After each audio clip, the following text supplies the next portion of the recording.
இந்திய மக்கள் அதிகம் பயன்படுத்தக்கூடியது என்ன அப்படின்னா, இந்த டிராவலிங்ல முதல் ப்ரிஃபரன்ஸ் எதுக்கு கொடுப்பாங்க அப்படின்னா, ரயில்வேக்கு தான் கொடுப்பாங்க. ட்ரெயின்ல பயணம் பண்றதுதான் இந்திய மக்கள் அதிகம் பேர் விரும்பக்கூடிய முதல் பயண திட்டத்துல முதலாவதாக இருக்கு. இந்த ரயில்வேல பல்வேறு மாற்றங்களை மத்திய அரசு கொண்டு வந்துகிட்டே இருக்காங்க. சில நேரங்கள்ல தனியார் வசம் ஒப்படைக்கலாமா அப்படிங்கிற பேச்சு எடுக்கும்போதெல்லாம் மக்கள் கிட்ட இருந்து எதிர்ப்பு தான் வரும். இந்த வகையில பல்வேறு பிரச்சனைகளும் அங்க இருக்கு. அதை கோரிக்கைகளா, கம்ப்ளைண்டா, மெயில் வாயிலாக மக்கள் அனுப்பிக்கிட்டு தான் இருக்காங்க. இதுல முதல் இடத்துல இருக்கிறது புக்கிங்ல இருக்கக்கூடிய இஷ்யூஸ் தவிர தட்கல்லையும் பல்வேறு பிரச்சனைகள் இருக்கு. அதுக்கு முக்கியத்துவமும் கொடுக்குது ரயில்வே துறை. சரி, தட்கல்ல அதி முக்கிய மாற்றங்கள், கட்டாய மாற்றங்களையும் ரயில்வே துறை அறிவிச்சிருக்கிறது. அது என்ன அப்படிங்கிறது தான் பார்க்க போறோம். நிகழ்ச்சிக்குள்ள போகலாம்.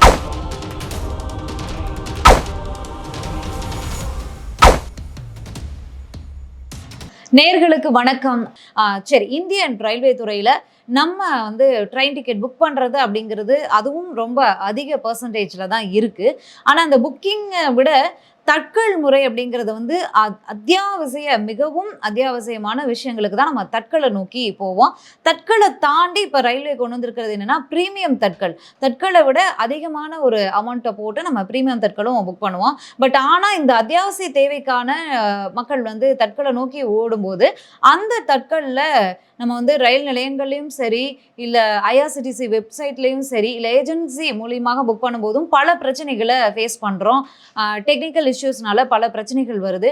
ஸோ இது கம்ப்ளைண்ட்ஸ் நிறைய ஃபைல் பண்ணும்போது மத்திய ரயில்வே துறை அமைச்சர் அஸ்வினி வைஷ்ணவ் கடந்த மாதமே சொல்லியிருந்தாரு, தட்கல் முறையில் பல மாற்றங்களை நாங்கள் கொண்டு வர போகிறோம் அப்படின்னு. அவர் சொன்னபடியே இப்போ இந்தியன் ரயில்வே துறை அறிவிச்சிருக்கு. என்ன அப்படின்னா, வர ஜூலை 1ஆம் தேதியிலிருந்து தட்கல் டிக்கெட் நீங்கள் புக் பண்ணணும் அப்படின்னா அதற்கு ஆதார் எண் கட்டாயம்.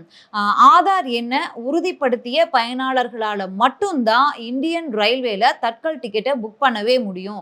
அதை நீங்கள் ரயில்வே ஸ்டேஷனில் போய் பண்ணாலும் சரி, இல்லை ஏஜென்சி ஐஆர்சிடிசி வெப்சைட்டில் பண்ணாலும் சரி, இல்லை ஏஜென்ட் மூலிமா பண்ணாலும் சரி, ஆதார் எண்ணை உறுதிப்படுத்தியிருந்த பயனாளர்களால் மட்டும்தான் தட்கல் டிக்கெட்டை பயன்படுத்த முடியும், புக் பண்ண முடியும் அப்படிங்கிறத இந்தியன் ரயில்வே அறிவிச்சிருக்கு.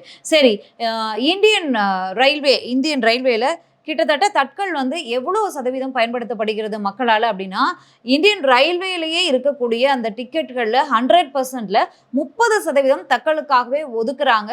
அதையும் தாண்டி மக்களுடைய பயன் அப்படிங்கிறது, பயணீட்டாளர்கள் அப்படிங்கிறது 30%க்கும் மேலேயே இருக்குது அப்படிங்கிறது தான் ரயில்வே துறையினுடைய ஒரு தகவலாக இருக்குது. சரி, இந்த 30%த்தில் நம்ம போய் கவுண்டரில் போய் நின்னாலும் சரி, இல்லை ஐஆர்சிடிசி சைட்டில் பண்ணாலும் சரி, இல்லை தனியார் ஆப்கள், வெப்சைட்களே இப்போ நிறைய வந்திருக்கு. அதன் மூலிமா பண்ணாலுமே குறைஞ்சது ஒரு 5 நிமிஷத்தில் தட்கல் புக் ஆகிடும். அதுக்கு மேலே ப்ரீமியம் தட்கல் இருக்கும். அதுவும் கூடிய சீக்கிரத்தில், அது கொஞ்சம் மதியம் வரைக்கும், ஒரு மணி வரைக்கும்லாம் புக் பண்ணுற ஆப்ஷன்லாம் ப்ரீமியம் தட்கலில் இருக்குது. ஆனால் நம்ம ரயில்வே கவுண்டர்லேயோ இல்லை ஐஆர்சிடிசி சைட்லேயோ போய் நிற்கும்போது, நம்மளே புக் பண்ணும்போது இல்லை நிற்கும்போது மினிமம் ஒரு இந்தியன் ரயில்வே துறை சொல்கிறது 5 நிமிஷம்னு சொல்கிறாங்க. மினிமம் 2 நிமிஷத்துலேயே முடிஞ்சிடும். அதை நம்ம பலர் ஃபேஸ் பண்ணியிருப்போம். சரி, இதெல்லாம் தாண்டி டிஜிட்டல் இந்தியா நம்ம பேசிக்கிட்டு இருக்கோம். ஆனால் மத்திய அரசின் கீழ் இயங்கக்கூடிய பல துறைகளை தனியார் வசம் ஒப்படைத்து விட்டது மத்திய அரசு. ஆனால் ரயில்வே துறையிலையும் அந்த போஸ்ட் ஆஃபீஸையும் கொடுக்காம இருக்காங்க. இது ரெண்டுலேயுமே மக்கள் நிறைய பிரச்சனைகளை ஃபேஸ் பண்ணுறாங்க. நம்ம இப்போ புக்கிங் 10 மணிக்கு ஆரம்பிக்குது அப்படின்னா 6 மணிலேருந்து க்யூவில் போய் பல இடங்களில் ரயில்வே நிலையங்களில் போய் புக் பண்ணோம் அப்படின்னா க்யூவில் நின்றுக்கிட்டு இருப்பாங்க. 6 மணி 5 மணிக்கே நின்றுருப்பாங்க. இப்போது என்ன ஆயிடுச்சு அப்படின்னா, பிற மாநிலத்தை சேர்ந்தவங்க முன்னாடி நாளே அங்கே பாயை போட்டு படுத்துக்கிறாங்க. அந்த ரயில்வே கவுண்டர்லேயும் சரி, ஐஆர்சிடிசிலையும் சரி, மெயினாக ரயில்வே கவுண்டரில் முதல் ஒரு 4 இடங்கள் 3 இடங்களுக்குள்ளே நிற்கிறவங்களுக்கு தான் உறுதியாக டிக்கெட் கிடைக்கும். அப்படிங்கும்போது பிற மாநிலத்தவர்களுடைய முன்னுரிமை, அதாவது முன்னுரிமைனா அவங்க படுத்து தூங்கிக்கிறாங்க, ஃபர்ஸ்ட்ல போய் லைன்ல நிற்கிறாங்க. அப்படிங்கும்போது ஒரு டிக்கெட் புக் பண்ணுறதுக்கு 10 மணிக்கு, நாளைக்கு காலையில் 10 மணிக்கு நீங்கள் தட்கல் ஓப்பன் ஆகுது அப்படிங்கும்போது முன்னாடி நாள் 10 மணிக்கே போய் நம்ம அங்கே படுத்து தூங்கி எந்திரிச்சு காலையில் பண்ண முடியுமா? டிஜிட்டல் இந்தியான்னு பேசுகிறோம், ஆனால் இன்னும் நடைமுறைக்கு வந்திருக்கா டிஜிட்டல் இந்தியானா? இல்லவே இல்லை. இதே நிலை தான் போஸ்ட் ஆஃபீஸ்லேயும் நீடிக்குது. போஸ்ட் ஆஃபீஸில் ஆதார் எண் கரெக்ஷனுக்கு போஸ்ட் ஆஃபீஸை நோக்கி நம்ம ஆதாரில் பல கரெக்ஷன்லாம் பண்ணதுக்கு போஸ்ட் ஆஃபீஸை நோக்கி போகிறோம். அங்கே போனால் என்ன நடக்குது அப்படின்னா 6 மணிலேருந்து லைனில் நிற்க வேண்டியதாக இருக்குது. ஆனால் அங்கே ஒர்க் பண்ணுறவங்க எத்தனை மணிக்கு வராங்கன்னா 10:30க்கு வராங்க. 10:30க்கு வந்து இப்போ க்யூவில் நிற்கிறவங்கள தாண்டி இப்போ சைடில் வந்து வாங்கிட்டு போகிறவங்களாம் நடக்கிறாங்க. இந்த மாதிரி போஸ்ட் ஆஃபீஸ்லேயும் சரி ரயில்வே ஸ்டேஷன்லேயும் நடக்குது. இந்த விஷயத்தையும் கண்டிப்பாக வந்து இந்த 10 மணி தட்கல் ஓப்பனுக்கு வந்து முன்னத்து நாளே வந்து படுத்துக்கிறது, 6 மணி க்யூவில் நிற்கிறது, இதுக்கெல்லாம் ஒரு வழி பண்ணணும். டிஜிட்டல் இதெல்லாம் பண்ணாமல் டிஜிட்டல் இந்தியா அப்படிங்கிற வார்த்தையை நம்ம பயன்படுத்துறதுல அர்த்தமே இல்லை அப்படிங்கிறதையும் இந்த வீடியோவில் நம்ம பேசதான் ஆகணும். நான் சொல்கிற இந்த விஷயங்களை என்னை போல் பலரும் ஃபேஸ் பண்ணியிருப்பீங்க அப்படிங்கிறதெல்லாம் இருக்குது. இதில் பல சண்டைகள்லாம் நடந்து கண்ணாடியெல்லாம் உடஞ்சிருக்கு. இதெல்லாம் வந்து காவல் நிலையங்களில் வழக்காகவும் பதிவாயிருக்கு. சரி, இதை தாண்டி முறைகேடு நடப்பதாக பல விஷயங்கள் வந்து கம்ப்ளைண்ட்டாக போயிருக்கு. சரி, ஜூலை 1ஆம் தேதியிலிருந்து ஆதார் எண்ணை உறுதிப்படுத்திய பயனாளர்கள் தான் புக் பண்ண முடியும் அப்படிங்கிற ஒரு விஷயத்த சொல்லியிருக்காங்க.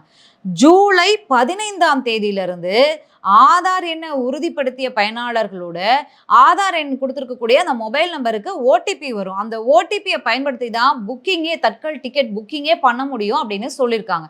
இது நடைமுறைக்கு சாத்தியப்படுமா அப்படிங்கிற கேள்வி இருந்திருக்கு. இதே ஃபார்ம் வந்து எல்லா இடத்துலையும் இருக்கணும். தனியார் ஆப்கள், தனியார் நிறுவனங்கள் நிறைய வந்துருச்சு அப்படிங்கும்போது அவங்களுக்கு ஒரு நடைமுறையும் இங்கே ஒரு நடைமுறையும் இருக்குமா அப்படிங்கிற கேள்வியும் எழுந்திருக்கு. அதே வகையில் இது நடைமுறைக்கு சாத்தியமா? இப்போ வந்து நீங்கள் வந்து ஆதார் எண் எல்லாருமே வந்து ஆதாரோட மொபைல் எண்ணை இணைச்சிருக்காங்களா? அப்படி இணைச்சிருந்தா எல்லாருமே வந்து அந்த அந்த புரிதலோட இருப்பாங்களா? ஓடிபி வந்து புக் பண்ணுற வரைக்கும் ஒவ்வொருத்தவங்க ஃபாஸ்ட்டாக புக் பண்ணுவாங்க, ஒவ்வொருத்தவங்க ஸ்லோவாக இருப்பாங்க. அப்படிங்கும்போது இது வந்து சாத்தியப்படுமா அப்படிங்கிற கேள்வி இருந்திருக்கு. சரி, இதோட அவ்வளோதானா அப்படின்னா இன்னொரு ஸ்ட்ரிக்டான ஒரு ஆர்டரும் மத்திய ரயில்வே துறை சொல்லியிருக்காங்க. என்ன அப்படின்னா ரயில்வே கவுண்டர்கள் ஆகட்டும் இல்லை ஐஆர்சிடி சைட் ஆகட்டும் அங்கீகரிக்கப்பட்ட முகவர்களாக இருந்தால் கூட இந்த ஏசி வந்து காலை 10 மணிலேருந்து 10:30 வரைக்கும் ஏசி டிக்கெட்டுக்கான முன்பதிவு தட்கல் முன்பதிவு வந்து தொடங்கும். அதே போல் 11லேருந்து 11:30 வரைக்கும் தட்கல் பதிவு வந்து ஆரம்பிக்கும். இதில் வந்து முதல் 30 நிமிஷங்கள் அங்கீகரிக்கப்பட்ட முகவர்களால் கூட புக் பண்ண முடியாது. இந்த முதல் 30 நிமிஷங்கள் அப்படிங்கிறது பொதுமக்களுக்கானது.